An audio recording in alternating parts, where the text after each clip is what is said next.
queridos amigos, é um prazer estar aqui com vocês novamente para mais um Café com Luz. Esse espaço que foi criado para a gente bater um papo de forma descontraída, sem muita formalidade, tomando um cafezinho. Quem gosta de tomar um café, pega um café, senta aqui com a gente, virtualmente, é claro. Mas vamos participar, onde a gente vai tratar de valores essenciais, espiritualidade. Obviamente, o nosso lastro é a doutrina espírita. Mas não é um programa de fazer proselitismo, para doutrinar ninguém, não. A gente vai compartilhar aquilo que a gente gosta. Mas isso serve para todo mundo que está afim de falar sobre algo do bem, sobre valores essenciais. E para o café de hoje, a gente vai chamar um querido amigo nosso amigo Cássio Vantuil, meu amigão, tudo bom? Quanto tempo? Joia! Para quem ainda não conhece o Cássio, muita gente, né, nós estamos apresentando, Cássio faz parte do movimento espírita, né, Cássio? Aqui do Distrito Federal, e tem uma tarefa muito bonita, porque além de juventude, né, Cássio? A gente estava brincando, juventude, o Cássio? Não, né? Eternamente. Eternamente. Eternamente. Mas é um jovem também. Somos jovens há um pouquinho mais tempo, sim, só sim. isso. Dentro do Digi, por conta dessa coisa bonita, se identificou com a arte, é roteirista, diretor de teatro, profissional também, e trouxe isso para o movimento espírita com peças bonitas. Já vou fazer, o pessoal chama de jabazinho. Olha, o Paulo Estevão tem um DVD lindo sobre a história de Paulo Estevão, que foi encenada no teatro e levado para várias casas. Tem essa experiência. Mas hoje a gente vai passear pela arte, mas nós queríamos falar, olha, falando do tema, né? Evangelho, pensei assim, retificação de rumos. Aí o Cássio, nossa! Mas baseado num tema que tem a ver com a parábola do filho pródigo. Que é aquele trechinho onde o filho depois a gente conta um pouquinho que ele cai em si, fez bobagem, dilapidou o patrimônio que ele pediu do pai até antes da hora. E tem uma simbologia muito bonita, Cássio. Fala um pouquinho pra gente disso, a gente estava conversando no início. Né? Eu acho que é um momento tão importante, né, dessa do filho pródigo, quando a gente estava falando antes, ele vai na sua consciência e vê o quanto de erro tinha cometido. Eu me identifico muito com esse momento, porque acho que na vida, quantas vezes a gente não percebe que esse caminho não é o correto. Eu tenho que rever meu rumo, eu tenho que procurar o caminho do pai, né? Exatamente. E isso há um problema, né, Cássio? Porque nós encaramos durante muito tempo os erros com uma carga tão aflitiva, tão pesada, que a religião virou sinônimo de lugar de tortura moral, ou de muita culpa, eu sou errado, eu sou pecador, né? Ou de uma mágoa, de uma raiva, um espaço onde a gente sempre exerceu muita incoerência. E não por culpa das doutrinas em si, mas como a gente lidou com a religião. Mas isso é muito atávico, Maurício, é porque a gente vem de reencarnação em reencarnação, passando, né, doutrina cristã, católica, muitos de nós. Então a gente tem essa... Não, você não pode errar, não pode errar, não pode errar. Não vendo que o erro é um preparo para o acerto. É um processo normal da nossa caminhada. Exatamente, exatamente. Acho que a gente tem que se vislumbrar com algo assim, não, isso aqui eu tenho que mudar. Eu só mudo errando. Errei, agora eu vou tentar acertar. É que nem um aluno no colégio. Faz sozinho, faz aquela redação, chega a professora, isso aqui não pode, isso aqui não pode, isso aqui não pode. Na próxima, eu cometo menos. E vou melhorando até chegar à minha redação perfeita, né?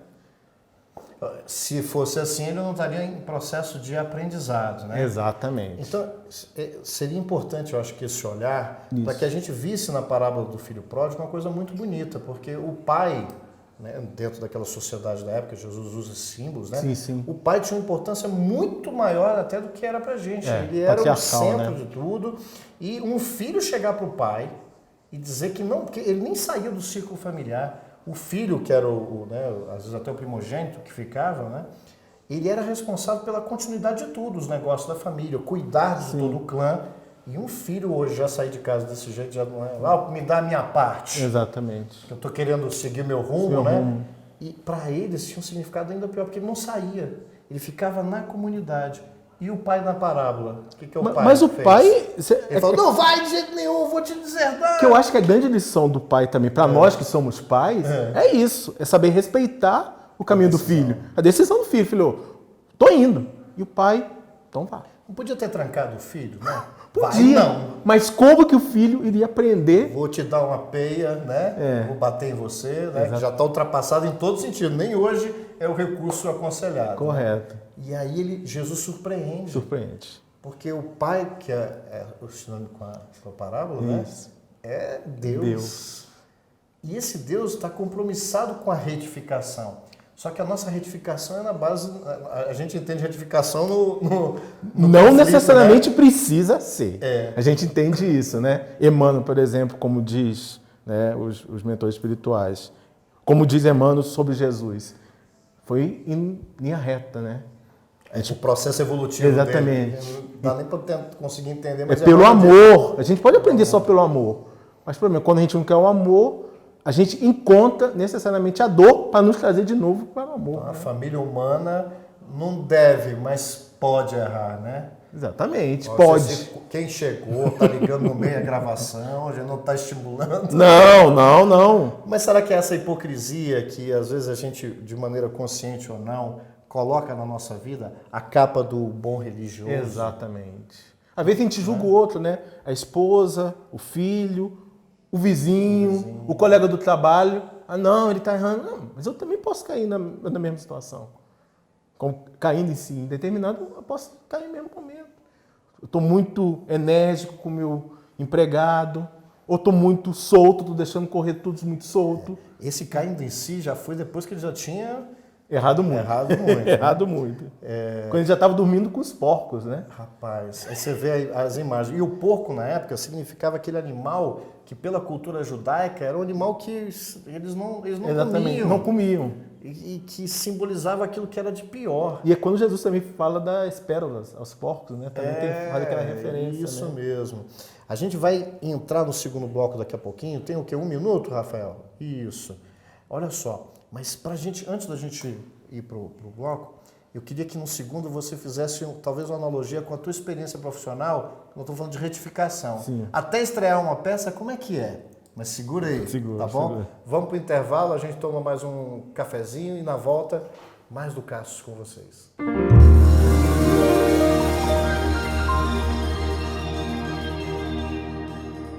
Você já conhece a Livraria da FEB? Não? Vem comigo! Aqui você encontra os lançamentos da FEB Editora. Os livros espíritas mais procurados, DVDs com grande variedade de conteúdo produzidos pela FEB TV, além de livrinhos infantis que irão fazer a alegria da criançada. Tudo isso com o conforto, a qualidade e a cortesia que a FEB sabe proporcionar. Venha nos visitar!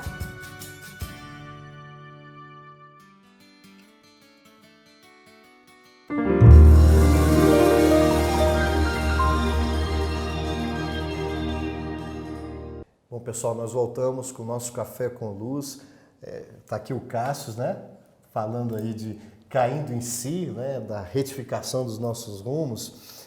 E foi interessante, Cassius, que a gente terminou o primeiro bloco e aí eu vou dar uma cutucada boa agora, né? Para trazer a tua experiência, inclusive profissional, e no movimento espírita, que é a arte, o teatro, né? A dramaturgia, né? Pode estar trabalhando com vídeo e tudo, mas vamos falar um pouco de teatro, né? Por exemplo. Como é que a gente pode fazer um paralelismo entre retificar rumos, corrigir, e antes de retificar rumos, para a gente retificar alguma coisa, a gente tem que ter consciência de que não está legal. Como é que isso pode ser comparado com essa atividade de vocês? A gente vê isso muito quando o ator está interpretando um personagem tão importante da literatura espírita, que em determinado momento ele se vê na situação daquele personagem e compara com a vivência dele. Né? Tem aquele personagem famoso de Sexo e Destino, nós que fizemos, né? Trabalhamos na peça junto. Você vai me entregar, cara? Nosso ator conhecido. E que aquele personagem que ele tem todo um processo evolutivo dentro da trama. Ele começa como... Você tem raiva dele e você acaba... E você começa amando, termina amando ele no final do livro. Essa é a humanidade que a gente precisa criar. E ele cai em si. É o momento que ele tem quem conhece o livro, né? A filha que ele deseja, que ele não sabe que é filha, em determinado momento ele se vê naquela situação, ele muda o comportamento dele. Mas ele cai em si ou derrubam ele primeiro? Como é que é? Os dois momentos, situações difíceis derrubaram ele? Mas geralmente as situações derrubam a gente, porque nem o do filho pródigo, as situações vão levando a ele a determinado momento e aí, quando ele vê assim, e agora? Eu tenho que rever meus conceitos. Os símbolos têm uma força muito grande. Porque quando a gente fala derruba, brincando, mas toda vez que a gente, nesse nosso próprio processo de retificação, muitas vezes para nós construirmos algo que é essencial, não é tátil, a gente precisa destruir outra coisa.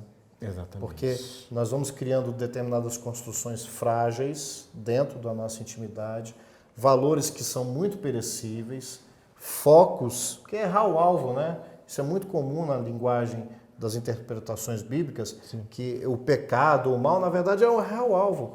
Por que ninguém age conscientemente dizendo assim, eu vou agir para fazer errado? Correto. Mesmo aquele que fala, eu vou espizinhar, na verdade é um recurso equivocado, está errando o alvo. E o alvo está sempre alinhado com as determinações divinas que vêm de um livro, de um processo religioso formalizado. Não, ele é natural. Por isso que fala que está, né? É castelo na coração, areia, né? Castelo na areia. A base na areia. E ela escorre, né? Ela não é na rocha. Né? E aí, como temos que construir o nosso castelo na rocha, onde a chuva e o vento não vão derrubar. Interessante que dessa parábola, que Jesus fala que o filho pede para sair da casa do pai, choca todo mundo, o pai aceita, devia estar com o coração triste, né? Respeitou. Ele vai, o que ele faz com o patrimônio? Que são os valores, tudo que a gente recebeu, ele dilapida. Enfiou o pé na jaca, né? Que a gente fala. E na hora que ele estava na situação, aí começou a sofrer. Muitos de nós sofrem muito, mas não caem em si. É possível isso? Tem muita gente sofrendo Lógico. E ainda não caiu em si. Principalmente aquele que sofre só reclamando. Quem está sofrendo só reclamando não caiu em si. Porque não compreende o que aquela dor vem para me ajudar. E ele está reclamando de quem? Ele ainda não está analisando o que é dele. Ele reclama de Deus, né? Ou do outro.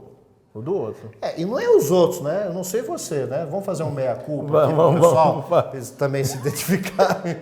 A gente não faz isso direto? Estamos falando aqui, parece até que nós estamos tudo acertado. Não estamos. Não dá? Tanto que eu falei no começo, isso aqui é pra mim, né? Porque minha consciência é pesada. Você ainda terceiriza a culpa? Não, ainda um pouco. Não é minha, bem não. pouco. Não é nem culpa, né? É problema, né? Não, eu fiquei nervoso porque me deixaram nervoso. Exatamente. No primeiro momento, sim. Depois a gente vai...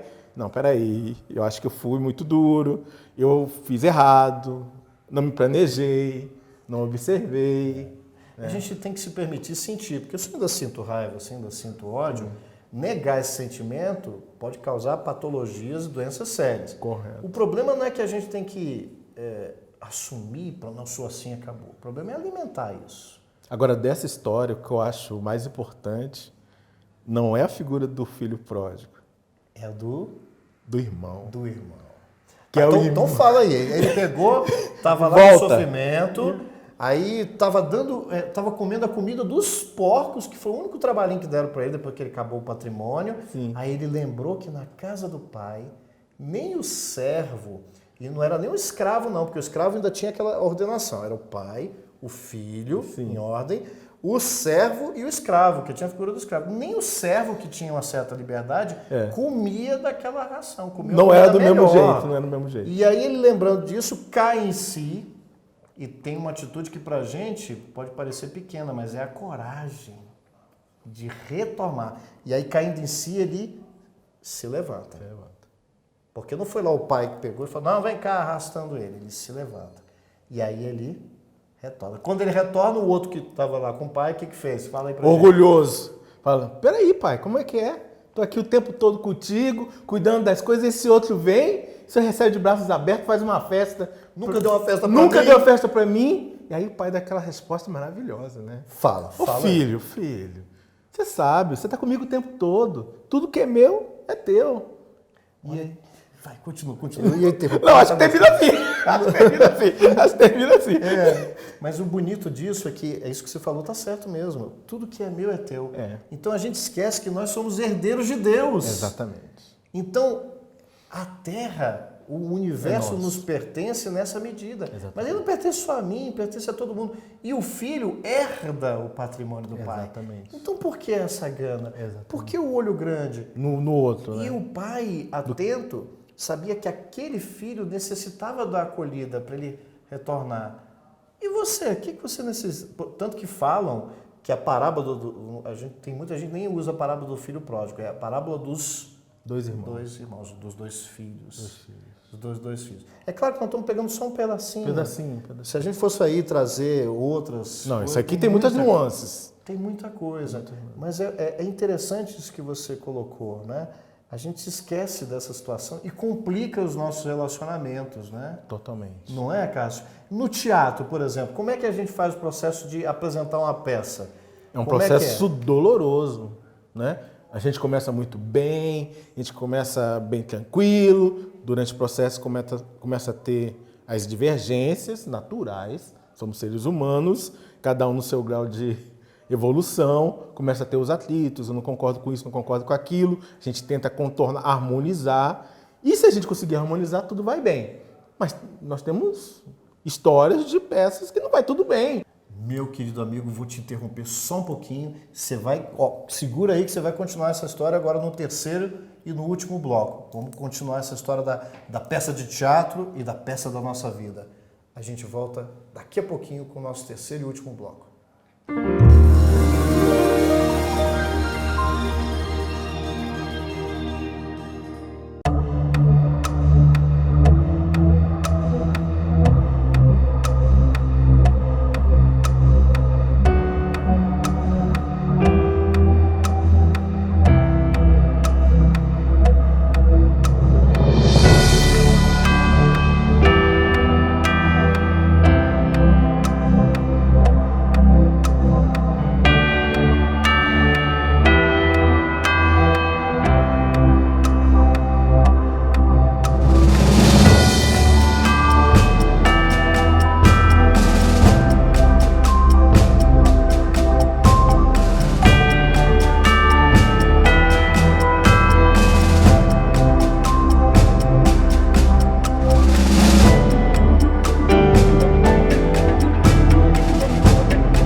Estamos de volta com o nosso Café com Luz, aqui com o nosso amigo Cássio. E olha só, Cássio, nós falando de retificação de rumos. Nós temos um tempo aqui. E eu te cortei no auge, né, do assunto. Olha que bacana, uma oportunidade da gente retificar e você continuar.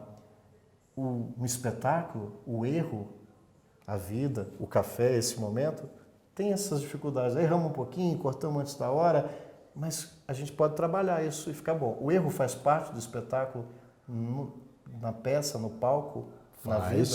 Faz. Eu acho que essa que é a beleza do teatro, né? É você ao vivo, né? Aqui e agora. E o ator, ele tem que estar focado, porque quando ele trabalha com o improviso, ele tem que saber mudar o rumo dele dentro do espetáculo. Para voltar para o roteiro. Para voltar para o roteiro. Porque o roteiro já está definido. E aí tem que seguir para poder chegar no final. E é que nem a vida da gente, né? E se deu um branco e ele não caiu em si? O que o grupo faz quando O grupo acolhe, né? Acontece essas coisas. Tem que acolher. E a gente está assistindo achando tão lindo. Tão lindo. Não percebeu. Houve uma retificação correta. Quando é que a retificação é boa e quando não? Quando o público não percebe. O público não percebeu, é ótimo. Porque o público ele não sabe. É sempre um público novo. Ele vai falar, nossa, mas que lindo. Mas os atores sabem, nós erramos aqui, mas soubemos consertar. Eu sempre falo, errar faz parte do espetáculo. Faz parte do espetáculo. Agora, não deixe que o outro perceba. Bom, isso no palco. Na vida tem semelhanças. Mas olha o que acontece. O sujeito, na vida, erra, retifica, e as pessoas talvez percebam que ele está retificando. Exatamente. Um pouco diferente do teatro. Que a gente vai perceber, mas ele está diferente? É assim? É. E aí, alguns não são tão amorosos, né, gentis. Onde vão botar o dedo na ferida, né? Fala, ih, você errar aqui. Que nem acontece com a gente. Quantas pessoas nos apontam os dedos? Né? E a gente tem que saber aceitar também essas pessoas, fazem parte, né, do nosso processo de construção, né? de desenvolvimento, de amadurecimento, e que leva tempo. E o tempo é individual. Eu costumo falar para meus atores que o principal do espetáculo não é a apresentação, é o ensaio. A apresentação final é só consequência. Assim como na vida, a gente está muito preocupado com o destino e se esquece do caminho. Exatamente. É que nem falam, a felicidade não é um local, é o caminho percorrido, né? Nós estamos filosóficos. Não, tá bonito demais. Tá bonito demais. Não sei para os outros. Deixa eu tomar aqui minha água. Eu fiquei de denunciar você. Você vê, olha, o que importa, nós estamos no café com luz. O nosso irmão não está afim de café. Né? Eu ia te entregar e você já se entregou. Já, né? não. Eu estou caindo em si. Caiu em si. Pois é, Cássio. Então, essa proposta do filho pródigo, e é bonito quando ele fala com o outro irmão que estava enciumado, né? E ele manda trazer a melhor roupa. Ele manda sacrificar o melhor animal para fazer uma festa. E olha, hoje parece fácil, né? Mas naquela época, com um gadozinho, sacrificar um animal, dar uma festa, era um negócio, era um evento. A volta foi comemorada com uma alegria muito maior. Então, às vezes, a gente vê, de repente, amigos em que todos eles nós amamos muito, mas aquele que está frágil, está voltando à realidade, não é um motivo de uma festa muito grande? Temos. Nós temos que fazer uma festa. É que nem tem uma história que chega no céu e fazem uma... Chega fulano, entra no céu e recebe tranquilamente. E de repente tem outro que faz uma festa imensa, tal. Eu falei, mas por quê? Esse é o santo que voltou. Por que pra mim foi uma festa? Não foi nada, só um aperto de mão e pro outro foi fogos e tudo mais. Eu falei assim, olha, é o seguinte, como você, tem vários. Agora, quando entra um rico no reino do céu, a gente tem que fazer uma festança, velho, porque raramente chega um. Então, você agora, que tem muito dinheiro, está nos assistindo, eu sinto muito. É isso então? Não, né? Disse Jesus, eu estou repetindo a fala de Jesus, briga com ele. Não é, porque o valor material é um excitante, né? Pra gente pegar e enfiar o pé na jaca, né? Tomara complicado. Que a gente saiba utilizar todo e qualquer recurso com sabedoria. Poucos não se desviam, né? Mas esse retorno para a casa do Pai, por que é tão comemorado? É porque ele tinha sempre valor e Deus não está preocupado, o tempo é de cada um. Exatamente. Um pai, se vê um filho talvez com muita dificuldade para poder disciplinar um momento de estudo que é importante para ele, o que ele faz com aquele filho? Ele só fala, tem que estudar, ou ele às vezes tem que sentar do lado e vamos embora. Só que o outro filho não tem essa fragilidade. Então ele não precisa colar do lado dele. Exatamente. Aí o outro, engraçado, com o outro você senta do lado para fazer o dever, comigo não. Exatamente. É um pouco do filho pródigo. Igual. E ator também é assim? Tem. Esse diretor gosta mais daquele... Tem ator que a gente pode deixar solto. Não, vai, me mostra o que vai fazer. O outro eu tenho que ficar, calma, para poder chegar no mesmo objetivo de todos nós, né? Se a gente, com todas as nossas imperfeições, quando está ali como um pai, como um diretor, não dá uma trabalheira danada? Nossa, gente, dá uma trabalheira. Agora imagina o diretor da vida. Aquele que coordena. A gente acha que está tudo bagunçado na nossa sociedade, mas tem uma direção. Eu acho o melhor exemplo de direção é Jesus, com os 12. Cada um ele dava de uma forma, né? Você não vê Judas, né? Na Boa Nova, Judas falou, Judas, cuidado com o dinheiro, cuidado com o bolso. Porque ele já sabia da tendência daquele. Com Pedro, eu confio em você. Mas em mim, confio em você. E ele confiava. Assim, você vai me negar, mas eu confio em você. E continuou confiando. João, aquele que era mais amoroso, mais acolhedor, né? Tiago, que é aquele rígido na lei. Quantos exemplos? Jesus, acho que é o melhor exemplo para tudo na nossa vida. Eu sempre tenho Jesus como meu modelo. Esse aqui que eu tenho que seguir. Lógico que estou longe, né? Então a gente se apropria de outros que estão bem perto. Chico Xavier, Divaldo, que estão mais pertinho para colher aqueles exemplos de quem já está na estrada há mais tempo que a gente, né? Jesus foi o grande espelho da luz de Deus para a humanidade. Ele é o espelho maior. Exatamente. Mas se a gente começar percebendo, a gente pode ser pequenos espelhos também, né?